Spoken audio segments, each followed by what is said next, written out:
Hello everyone, my name is Vimal Raj. I'm a lecturer from Sims Polytechnic College, Aurangabad, Bihar, from Mechanical Department. Today we're going to discuss on the unit number 4, that is heat treatment of steels.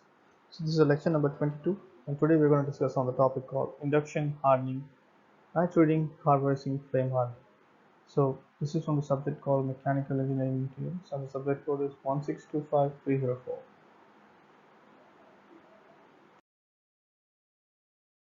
The content that we're going to discuss today is nitroiding, cyaniding, induction hardening, and flame hardening. The first one is nitrogen. So the principle is steel is exposed to a nitrogen atmosphere, that is NH3. Okay, steel is exposed to a nitrogen atmosphere NH3, that is ammonia, which is equal to N plus 3H at 525 to 550 degrees Celsius. So the nascent nitrogen reacts with various alloying elements in the steel, example aluminium, molybdenum, chromium, etc., to form the nitrides. So the nitride layer formed on the surface is very hard, so no quenching is done. So basically, nitring is a process where which in order to harden the surface of the material. So here the steel is being exposed to a nitrogenous atmosphere, where in which the ammonium is equal to N plus nitrides plus hydrogen at a temperature of about 525 to 550 degrees Celsius. So when the nascent nitrogen reacts with the various alloying elements, so like aluminum, molybdenum. So basically, steel is the combination of aluminum, molybdenum, chromium, right? So these things will help to form the nitrides. So when the nitride is formed, when the nitride layer is formed on the surface of the steel, it will be very hard. So because of the hardness, no quenching is done, because we know that when we do the quenching will lead to hardness, but at the same time when too much of quenching happens, it will become brittleness, and even some cracks also will be there in quenching. So quenching has to be done properly and carefully in order to avoid the cracks and brittleness. So here in this nitriding process, they will not go for the quenching process because it is already been very hard. So they will not want to make steel to be more hard or brittle. So for that they will not do the quenching process.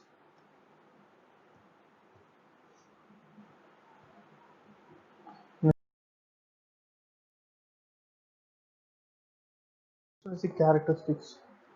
The case depth is about 0.381 mm. So the nitrate layer will be formed around about 0.381 mm, and it will be very extremely hard. So the layer that is formed on the steel will be very hard, so that it gives a full rigid and very hardness. So case has improved corrosion resistance. So basically, the case has also been improved against the corrosion resistance. So which will not easily corrode, because it has a corrosion resistance, and also since nitride parts are not quenched, so less cracks. So as I was telling about quenching, right? So when we do for quenching, the cracks will be there because the brittleness will happen. So now because of the nitride parts that is formed on the above surface of the steel, there is very less cracks. So it is very good. So the lifespan also will be more, and good fatigue resistance. Even though we give enormous amounts of stress on the particular material, it will resist. So good fatigue resistance is also there in the process. So these are the characteristics of the nitriding process.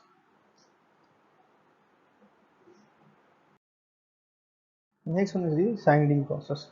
So in cyaniding, carbon and nitrogens are introduced into the surface of the steel by heating it to a suitable temperature. So basically in this process, carbon and nitrogen, both the combination carbon and nitrogen, are introduced into the surface of the steel. So basically we cannot directly go and inject the steel, right? So for that, what they will do is they will be introducing the nitrogen and carbon to the surface of the steel by a temperature. So when the steel is being heated to a particular temperature, this carbon and nitrogen will also be introduced at the same time, so that on holding it in contact with the molten cyanide to form a thin skin, which is subsequently quenched.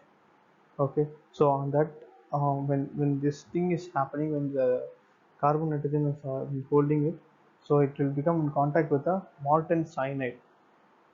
Okay, it will become molten cyanide to form a thin skin. So when carbon and nitrogen forms a cyanide, it forms a thin skin which is subsequently quenched, and bath consists of 30% of sodium cyanide and 40% of sodium carbonate and 30% of sodium chloride. So these things we have discussed already in the previous video. So if you want, you can check the previous video.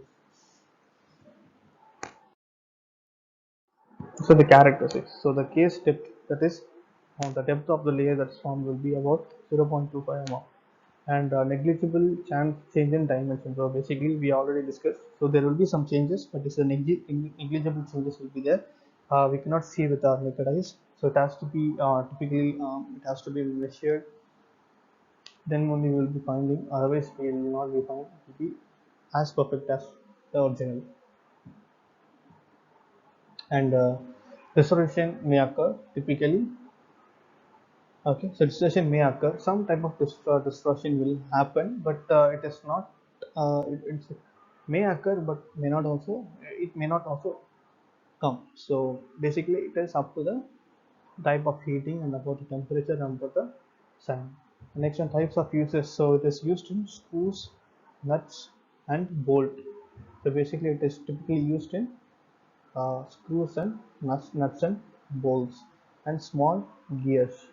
In gears also they will use this sidereading technique.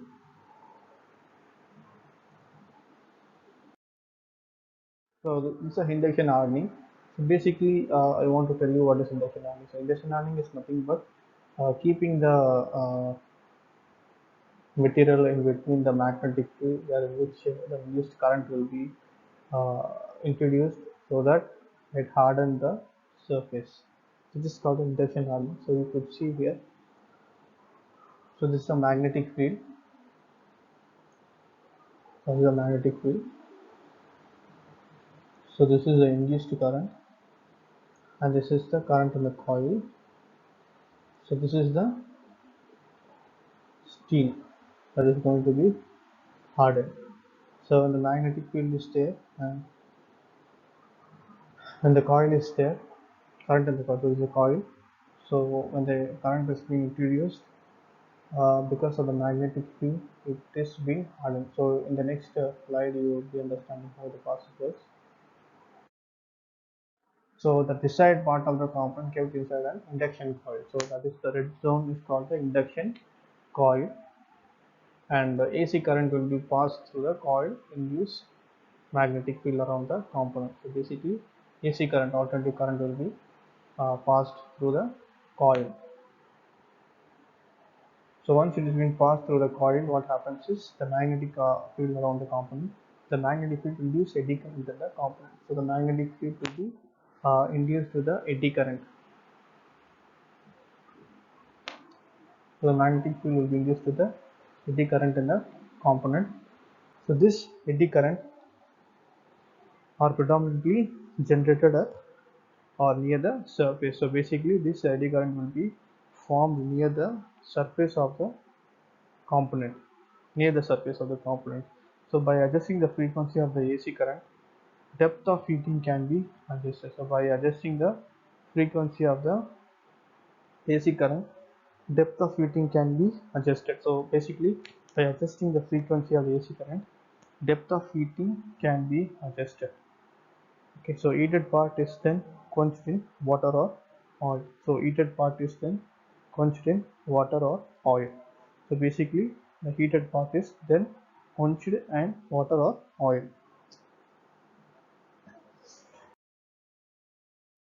So induction hardening, materials and uses. So induction hardening is used where selective parts of a heavy duty components has to be case hardened. So induction hardening is used where selective parts of a heavy duty component has to be case hardened. Only the selective parts wherein which if the particular part has to be case hardened, they will use this induction hardening type.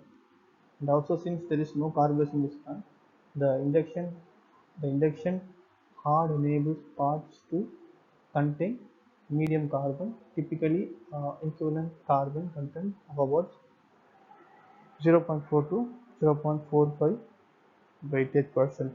So since no carbazing is done, so here the carbazing process is not done, that's the reason it goes for the induction hardening. So the induction hard enabled part has to contain medium carbon, so it has to be containing at least medium carbon. So typically the equivalent carbon content could be around 0.4 to 0.5 percentage. So examples of applications are crankshaft and camshafts.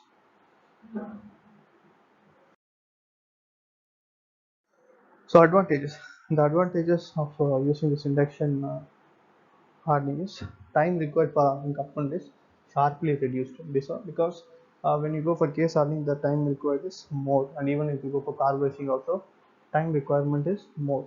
So but when it comes with the induction hardening, the time requirement is relatively very less. So it also, because of the current, because if you increase the current, it is easy to be done. So it can be applied to both the external and internal surfaces. So basically, in order to harden the external surface, we can do this process. If you want to do it with the inner surface also, we can do it. So components may be heated with practically no scaling and distortion. So basically no scaling and distortion will happen without change in deformation. And next one is hard case and tough core is obtained. So hard case and tough core is also obtained by this process. And disadvantages could be cost of the equipment is high. Basically the cost is very high. The cost is very high because we all know, right, in order to complete anything in a faster way, we have to spend some money. So cost is very high, and steel having less than 0.4% of current cannot be processed. So basically, uh, this is very important. We have to note it down here because the carbon content which is less than 0.40% cannot be processed. Cannot be processed. Understood? So only for mass production. So only this with this equipment we cannot do one or two items. So we have to do it for a mass production because it's a relatively time consuming process and it's very expensive, and it has to be mass production only, and the high maintenance cost. So this is very important. High maintenance cost. That means the cost production is more. And before induction hardness, the components need some treatment, like example normalizing. So basically, in order to do the induction process, the component has to go for normalizing before induction hardness. So before induction hardness, this materials has to go normalizing.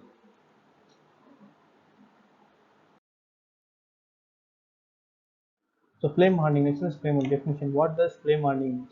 Flame hardening is a surface hardening method that involves heating a metal with a high temperature flame. So basically, flame hardening is nothing but it's a technique by which is used to harden the surface, that involves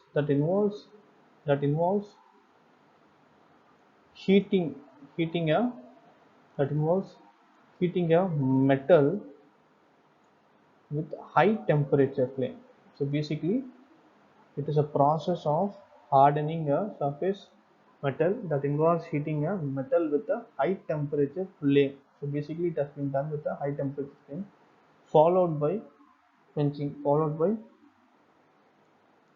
process. So it is used on a medium carbon. So basically this is used only on the medium carbon. So medium carbon mild or alloy steels are cast iron to produce hard wear resistant surfaces.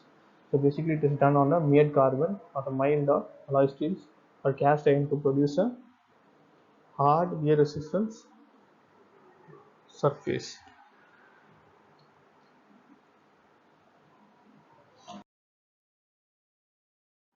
Similarly, flame hardening uses direct impingement of an oxy-gas flame onto a defined surface area. So the result of the hardening process is controlled by four factors.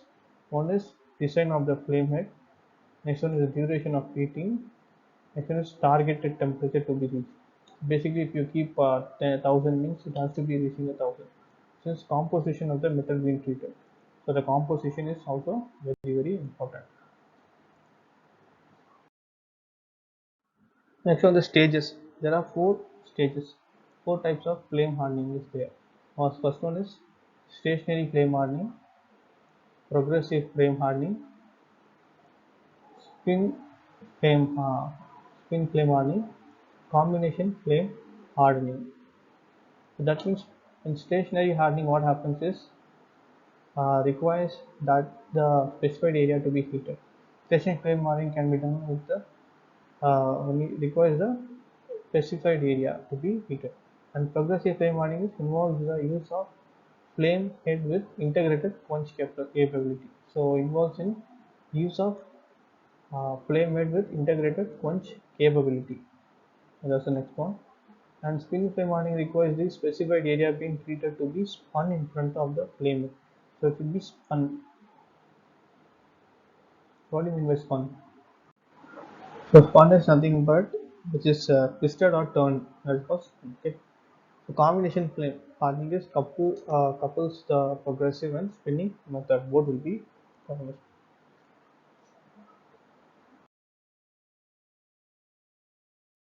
Advantages: increased wear resistance. So basically, when you go for this process, it increases the wear resistance. Next one is less distortion. So distortion will be very less. Reduced processing time. So it's also very quick as an induction case hardening. The induction hardening. Ability to use low, medium carbon steel. So basically, this will work with low as well as medium carbon steels. Reduce cost by hardening only selective areas. So the cost will be very less because only selective areas can be hardened. This one achieves high hardness for increased life. So achieves high hardness for increased life and less machining and grinding than other methods. So basically less machining and grinding than other methods.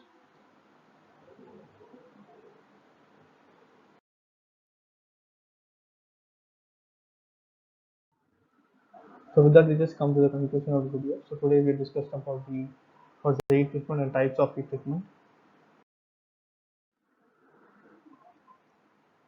And these are the reference books.